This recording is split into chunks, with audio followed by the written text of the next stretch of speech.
देहरादून पहुंचने के बाद आप किसी को भी पूछेंगे कि मुझे बर्फ देखनी है तो जो सारी सजेशंस आएंगी उन प्लेसेस में पहुंचने के लिए आपको कम से कम 200 से 250 किलोमीटर पहाड़ों में ट्रैवल करनी होगी, वो भी ऐसे वाले रास्तों में। पर अगर मैं कहूँ कि आपको देहरादून से बस 40 किलोमीटर की दूरी पर बर्फ मिल जाएगी तो क्या आप मेरे बातों पे यकीन करेंगे? अगर नहीं तो आज का ब्लॉग देखिए, which is on a beautiful but less known hill station of Uttarakhand, जिसका नाम है Dhanaulti. Hello YouTube and welcome back to one more episode of Uttarakhand Safarnama. My name is Sandeep and you are watching Wanderlust on Will. ये सामने देखिए क्या है, बर्फ। देवभूमि उत्तराखंड को फर्दर एक्सप्लोर करते हुए हम लोग अभी पहुंच गए हैं धनौल्टी।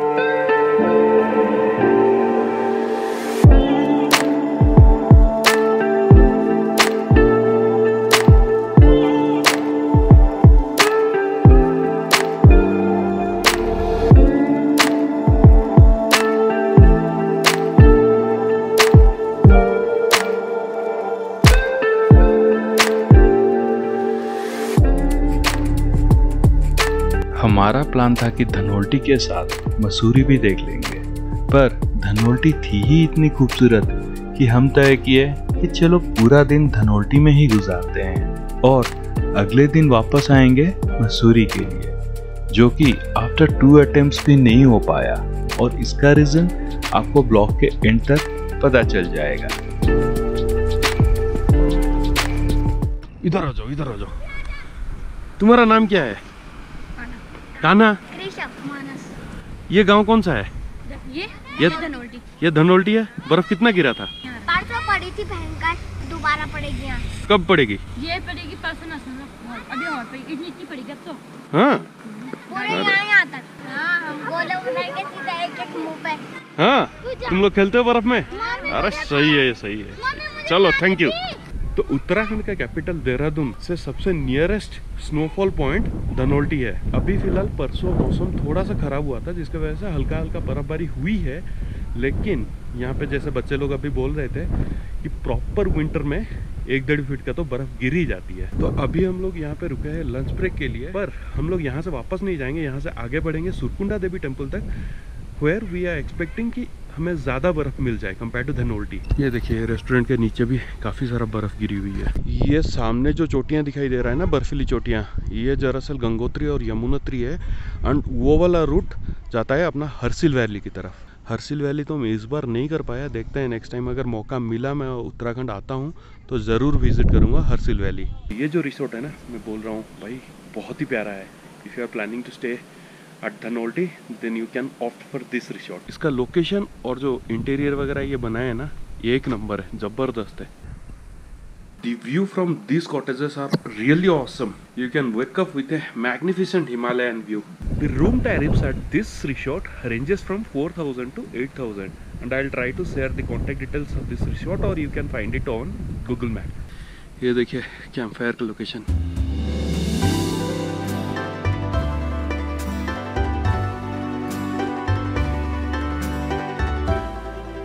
ये स्क्रीन के लेफ्ट साइड में है eco park, which is a major attraction of Dhanaulti. पर हमारा इंटरेस्ट पार्क में नहीं था क्योंकि हमें बर्फ देखनी थी, जो कि थोड़ा बहुत हमें रेस्टोरेंट के पास दिख गया था। As a result, instead of taking a stop at eco park, we drove towards Surkunda Devi temple in a hope कि रास्ते में हमें और भी बर्फ मिल जाए। तो फिर दिखाए आपको हम किस लिए धनौल्टी आए थे, वरना आप सोचोगे कि बस खाली पीली बातें करता है।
अगर जन्नत कहीं है ना सही में ये देवभूमि उत्तराखंड में।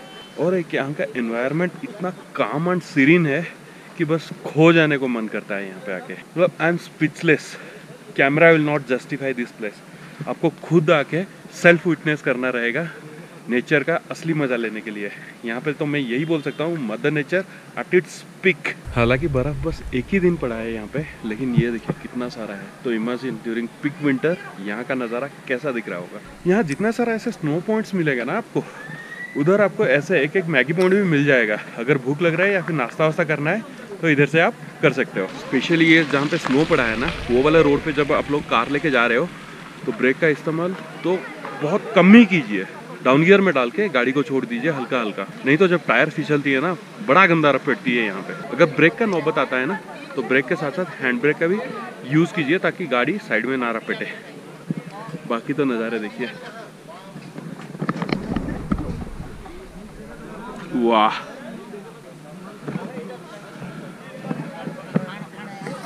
यहाँ धनौल्टी में आप लोगों को स्टे का काफ़ी सारे ऑप्शन मिलेंगे and there are sufficient resort around this place. ये पीछे हिमालयन एडवेंचर रिसोर्ट और यहाँ पे भी देखिए एडवेंचर बाज रिसोर्ट। यहाँ पे कुछ एडवेंचर स्पोर्ट्स वगैरह भी आपको मिल जाएंगे। एक्चुअली अभी मैं एक लोकलाइट से बात कर रहा था, ये मेरे पीछे जो थोड़ा थोड़ा बर्फ़ दिखाई दे रहा है ना, ये पूरा एरिया ढका हुआ था बर्फ़ से, लेकिन ये पर्टिकुलरली जो पीछे वाला पोर्सन वहाँ पे क्योंकि छाव है तो बर्फ़ पिघली नहीं। कि ये सब जगह या फिर बाकी जो पोर्सन है जो ब्राउन दिख रहे हैं वहाँ तक धूप गिरती है, इसलिए वहाँ का बर्फ़ पिघल गई।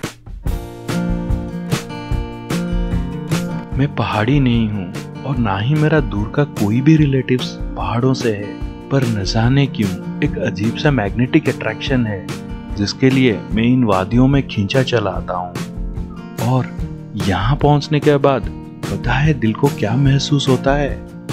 बस सुकून है।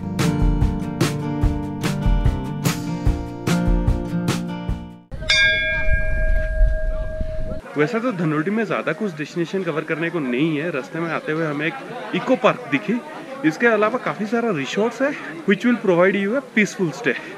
और यहाँ पे अभी हम लोग आके पहुँच गए सुरकुंडा देवी टेम्पल का होटल पे। थोड़ा सा चढ़ाइए, चढ़ के हम लोग अभी ऊपर चलेंगे। Right in front of me is the beautiful Himalayan valley and उसके बिल्कुल ऑपोजिट वो जो टेलीफोन टावर है ना, बिल्कुल उसके पीछे है सुरकुंडा माँ का टेम्पल। लेकिन अभी चढ़ाई ज़्यादा है और हम लोगों को मसूरी भी घूमना है, तो इसलिए यहाँ से वापस चलते हैं। अभी मैं खड़ा हूँ सुरकुंडा देवी टेम्पल के एंट्रेंस के सामने। हम लोग मसूरी से ये वाला रास्ता लेके आए थे and this road towards my back सीधी निकल रही है टिहरी डैम एंड चंबा के लिए। और ये वाला रोड पकड़ते हुए आप लोग ज्वाइन कर सकते हो श्रीनगर हाईवे। सुरकुंडा माता टेम्पल के सामने आप यहाँ पे ठंडे मौसम का मज़ा चाय और पकौड़े के साथ ले सकते हो।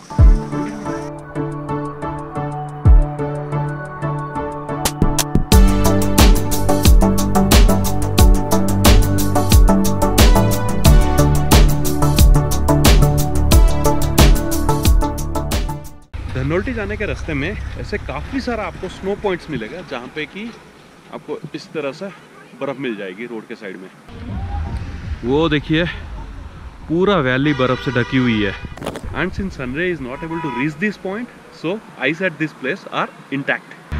अरे वो एम्बेसडर इतने दिनों बाद अभी भी उत्तराखंड के पहाड़ियों में ये विंटेज कार घूम रही है।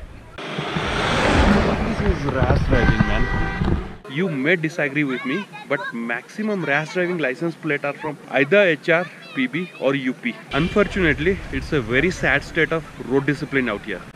यार पहाड़ों का अपना रूल्स होता है चलने का, इतना रैश ड्राइविंग की जरूरत ही नहीं है यहाँ पे।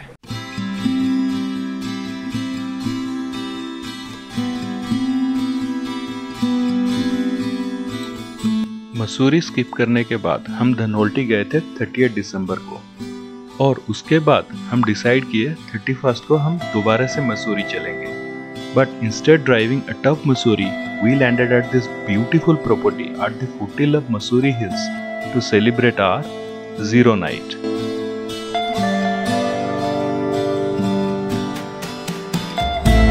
अगले दिन था नया साल यानी 1 जनवरी, जिसके लिए गाड़ियों की लंबी कतार लगी थी मसूरी के मॉल रोड से पहले। जस्ट पहले नहीं, but it was around 2 kilometre long traffic jam for which we decided to take a U-turn and आगे का स्टोरी आप खुद ही देख लो। वो ऊपर अगर आप लोगों को घर दिखाई दे रहा होगा, बहुत सारे घर है वहाँ पे। एक्चुअली धुंध के वजह से शायद थोड़ा धुंधला दिखाई दे, तो वो है मसूरी टाउन। और नीचे ये जो वैली है ना, यहाँ से तो नहीं दिख रहा, अगले मोड़ से दिख रहा था, ये नीचे है पूरा देहरादून शहर। आज का प्लान तो मसूरी पहुँचने का था, लेकिन काफ़ी ज़्यादा ट्रैफिक जाम है, जिसके लिए हम लोग मॉल रोड तक नहीं पहुँच पाए। अभी हम लोग बीच रास्ते में यहाँ पे रुके हुए, एक एडवेंचर पार्क टाइप का बनाया गया है, थीम पार्क। और यहाँ से आप लोग रोपवे पकड़ के भुट्टा फॉल्स भी जा सकते हो।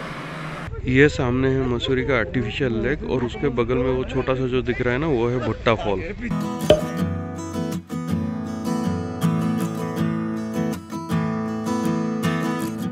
मसूरी के घाट रोड चढ़ाई करने के टाइम में आपको ऐसे बहुत सारे कैफे मिलेंगे, रोड साइड कैफे, तो आप हसीन वादियों के बीच में एक शॉर्ट फूड ब्रेक भी ले सकते हो।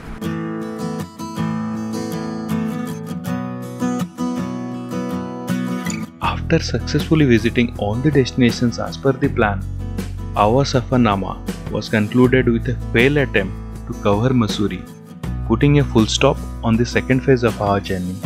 So finally on 2nd of Jan, we headed back to Jolly Grant Airport to board our return flight. Hope you must be enjoying this entire series of Uttarakhand Safarnama. If you haven't watched earlier episodes, then I have shared the links in the description. You can check them out.